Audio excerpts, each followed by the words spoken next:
Ojan's knife whittled the edge of the ironwood into a soft curve. As an 8-year-old, he wasn't the most practiced craftsman. His wood block was just starting to resemble something round and spiky. His sister, Ziama, leaned down from her bunk and grimaced. "What's that? Roshka dung?" she said. "No one will want to buy that." "It's not dung, it's great and fearsome god with his armour and everything. And it won't be for sale, it's for luck."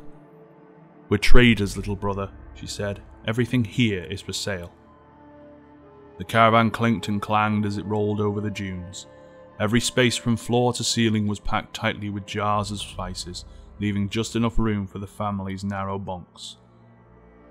"Something's chasing us from the south," Ojan's mother shouted from outside. Ojan heard her whip crack, urging the camels to hurry their pace. Ziama leaned out the window, staring through her most prized possession, an ornate spyglass. "The Camaros! I'll ready the arrows," she said. "They must be after your Roshka dung." Ojan replaced her at the window. Sure enough, hundreds of beetles the size of dogs swarmed over the dune behind them. Ziama returned with a bow and quiver of colourful arrows. She fired, taking one beetle out, but the mass of insects charged on without pause. "How many arrows do we have?" Ojan asked. "About 40, Ziama said, looking into the quiver. She frowned. Their mother's voice carried from the front. "We'll have to outrun them. Hold on!" Whips cracked once more and the caravan jolted forward, knocking Ojan to the floor. Ziama loosed another arrow into the swarm, spearing 2 at once. The creatures fell, but plenty more took their place. "Oil! In the left cabinet!" their mother shouted. Ojan ducked away and returned with a flask of lamp oil and a wad of rags. He doused a piece of cloth before wrapping it around the tip of an arrow. He lit the bundle on fire and carefully handed it to Ziama, who blasted the flaming shot into a cluster of beetles. They burst into flames, screeching as they burned. Ojan grinned. Together they bombarded the horde with flaming arrows, firing as fast as Ojan could wrap each arrowhead. The air smoked with burning sighting. The caravan accelerated and the gap increased. They were nearly safe. Ojan's stomach dropped.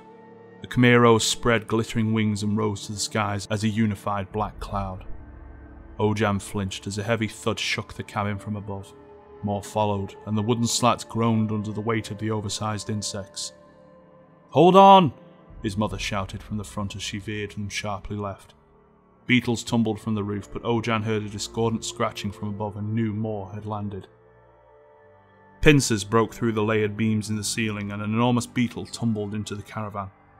Ziama drew her dagger and stabbed it, but her blade was unable to pierce its tough carapace. She pushed Ojan back and waved her blade before her, desperately trying to hold it at bay. More Camaros dropped through the smashed roof, all snapping jaws and clicking pincers. Ojan dove beneath his bunk, desperately kicking the insects as they clawed for him. He prized the round wooden figure from his pocket. "Please, Rammus, I pray to you," he whispered. "Help us." The caravan jolted as beetles landed on the roof. It pitched back and forth like a ship on a rough sea. Then the world tilted sideways as the caravan overturned completely, skidding in the sand. Ojan shielded his face from tumbling objects as dust clouded his vision. He was flung against the wall, his ears ringing and head throbbing as the caravan swerved. After a moment of stillness, he felt a hand tug his arm as his mother dragged him from the rubble. He squinted in the blinding sunlight.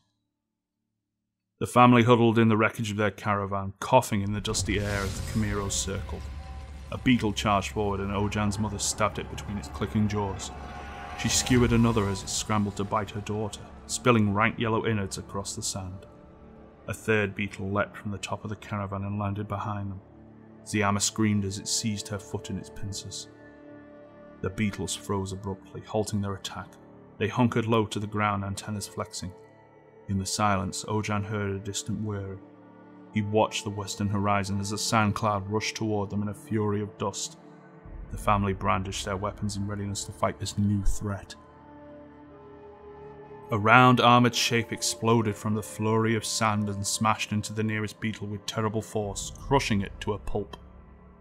The shape barreled on, smashing beasts left and right. Though the insects snapped at the shape with their sharp pincers, it was unstoppable, and in a moment no living Camaros remained.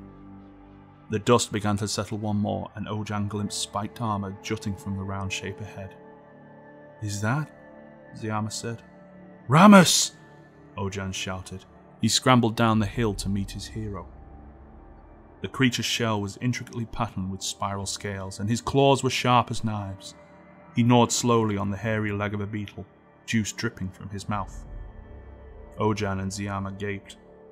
Their mother approached the armadillo, bowing her head deeply. "You saved us," she said. "We are grateful." Rammus crunched the beetle leg as the family watched. Several minutes passed. He rolled to the fallen caravan and rummaged through the debris, emerging with Ojan's wooden carving of the armadillo. The likeness wasn't perfect, but certainly discernible. "That's you," Ojan said. "Please, take it." Rammus knelt down and bit the wooden figurine in two with a crunch.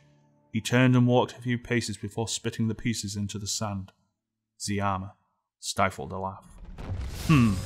Said Rammus. He tore a leg from another dead beetle and dragged it through the sand as he rolled away. The family watched him disappear over the horizon.